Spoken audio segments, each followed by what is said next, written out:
তো আজকে হচ্ছে 29 তারিখ হঠাৎ করে এইরকমভাবে ভিডিওটা করছি কি কারণ, তো আমি চলে এসেছিলাম 18 তারিখে, লাদাখ থেকে আমি 18 তারিখে চলে এসেছিলাম।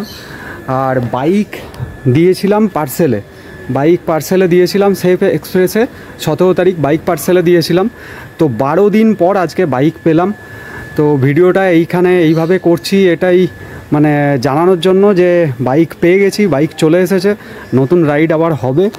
তো মানে এমার্জেন্সি কাজের জন্যই আমি চলে এসেছিলাম ফ্লাইট ধরে, ওই জন্য সেফ এক্সপ্রেসে মানে বাইক লাগেজ ফাগেজ সব দিয়ে দিয়েছিলাম।